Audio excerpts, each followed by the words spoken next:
об'єднання.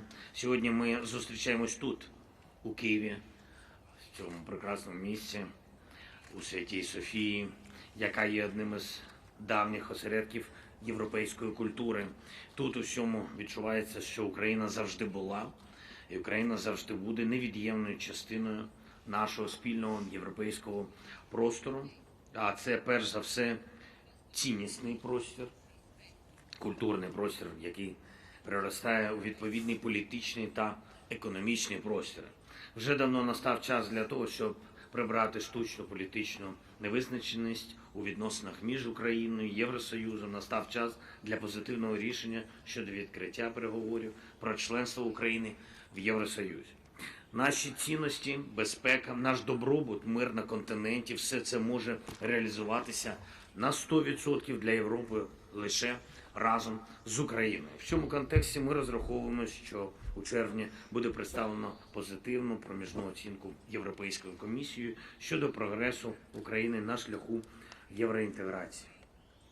І ми дійсно дуже на це розраховуємо. І третій пункт нашої розмови сьогодні. Ми обговорили ситуацію щодо експорту нашої аграрної продукції. Ми маємо спільну згоду щодо важливості нашого українського внеску в глобальну продовольчу безпеку світу, безпеку, та маємо спільні приклади успіху в продовольчій сфері. Зокрема, це стосується таких програм, як наша Grain from Ukraine, зерно з України, як наші шляхи солідарності.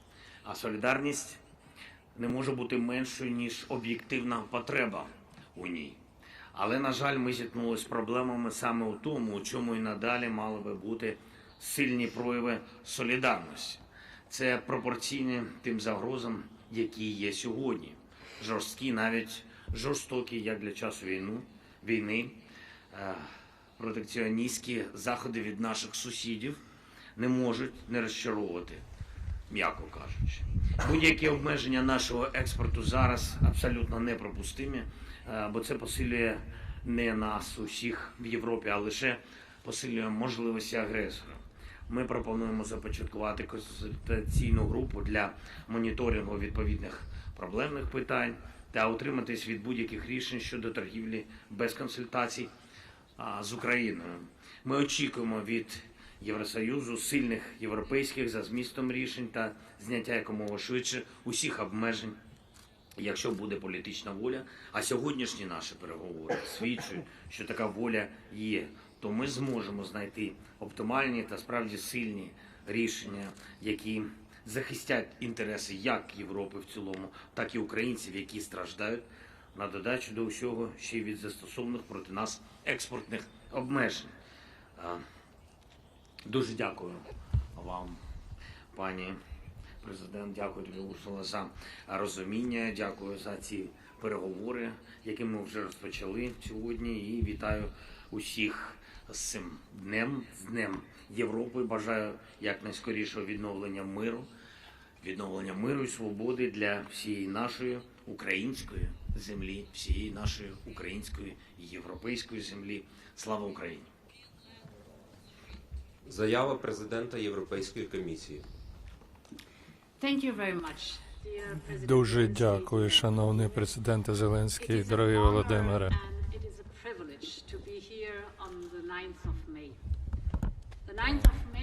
9 травня – це день, коли ми святкуємо мир і єдність Європи. Пам'ятаємо уроки, згадуємо уроки нашої історії і обіцяємо життя у кращому майбутньому для наступних поколінь. Отже, дуже слушно бути тут, в Києві, відмічаючи 9 травня, пане Володимире.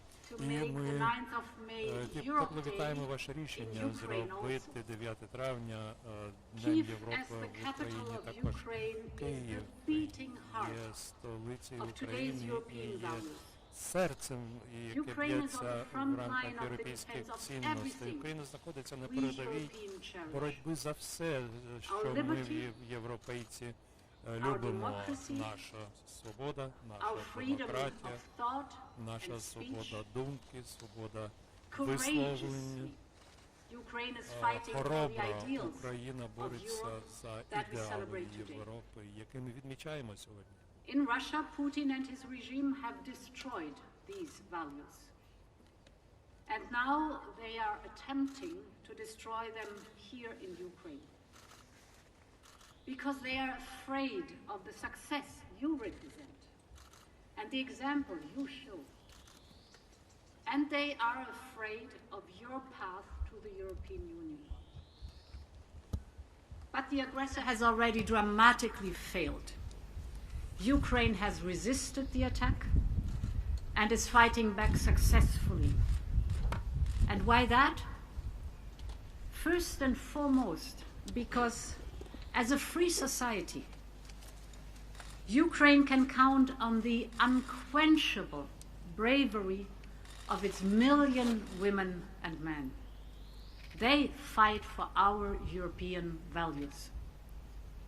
While the invaders have been dragged out of prisons and picked off the streets to be sent to the front line. In this fight, the European Union and its member states stand shoulder by shoulder with Ukraine.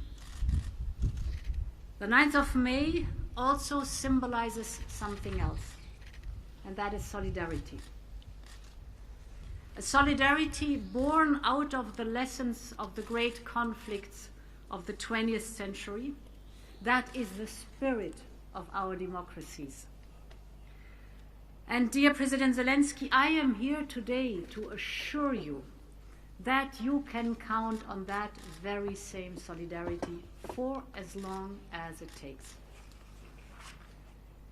We had a very good discussion.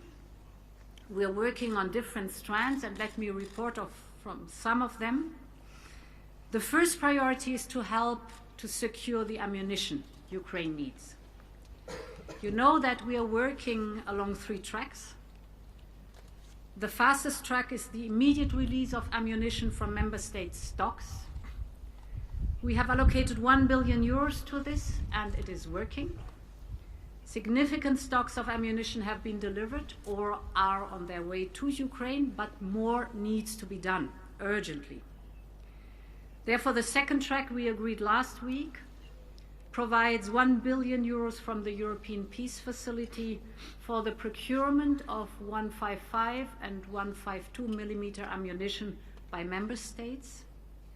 And to accelerate this work, the third track will help the member states to ramp up the production, scale up the production, and speed up the delivery of ammunition to meet Ukraine's and the member states' needs.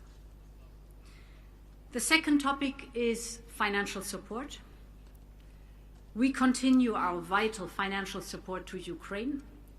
You know that we have an 18 billion package for the whole year of 2023. Of which we have already disbursed by now 6 billion euros. This is contributing significantly to closing Ukraine's budgetary gap. But of course, we are already working on financial support beyond 2023. The third topic has been mentioned, the sanctions. We continue to do everything in our power to erode Putin's war machine and his revenues. Our sanctions are working. And we reduced, for example, our imports from Russia by nearly 2/3, thus depriving Russia of crucial revenue streams. So we have already imposed a heavy price on the Kremlin through the 10 successive sanctions packages. Now, last Friday, the Commission adopted its proposal for the 11th sanctions package. The focus of this package is now on cracking down on circumvention. We're doing this in very close coordination with our international partners, particularly with the G7. And let me deep dive very briefly on 3 elements in this package. First, we are sharpening our existing tools. So we are adding more products to our transit ban, for example, advanced tech products or aircraft parts, that are going to third countries via Russia will no longer end up in the Kremlin's hands. However, we will need to take additional action. We recently see a growth of highly unusual trade flows between the European Union and certain third countries. These goods then end up in Russia. And this is why, secondly, we are proposing a new tool to combat sanction circumvention. If we see that goods are going from the European Union to third countries and then end up in Russia, we could propose to the member states to sanction those goods' export. This tool will be a last resort, and it will be used cautiously, following a very diligent risk analysis and after approval by EU member states. But there should be no doubt that we work against sanctions circumvention.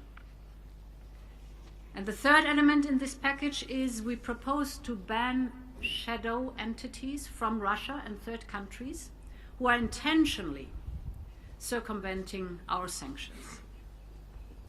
So far in the 11th sanctions package, the fourth work strand we have been discussing is beyond the war. And let me touch upon the future and Ukraine's path towards membership of the European Union. The Commission clearly set out 7 steps that Ukraine needs to take before the Commission can recommend to member states to launch the accession negotiations. Ukraine is tirelessly and intensively working on these 7 steps, despite the difficulties of carrying out reforms amidst a full-blown war. So I want to pay my deep respect for this outstanding work. You know you can count on our support and our expertise throughout the whole process. Work needs to continue. So the Commission will report to the Council, indeed first orally in June, but most importantly then in writing in October. Dear President Zelenskyy, you mentioned the grain topic. This is a challenging situation and we need solutions. The immediate priority now is that the grain transit goes seamlessly and at the lowest possible cost outside from Ukraine towards the European Union. This requires a very close cooperation of the different stakeholders. Therefore, we will jointly set up a coordination platform so that we will get these solidarity lanes fully functioning. Again, this is important. Dear Volodymyr, Ukraine has been fighting for the ideals of Europe that we celebrate today, to create lasting unity and peace, to represent the values of freedom, diversity, and humanity that Europe is built on. And we should never forget that peace in Europe seemed impossible, improbable, and far too distant for much of the last century. But it was achieved, despite the pain and despite the divisions of war. As we stand here today in a country senselessly attacked, some might think it is impossible, improbable, or too distant to talk about a free and peaceful Ukraine in the European Union. But Europe is about making the impossible possible. And so is Ukraine. Slava Ukraini. Шановні колеги, журналісти, ваші запитання, будь ласка, лише на 2 у нас, на жаль, буде час. І перше запитання буде від Le Monde.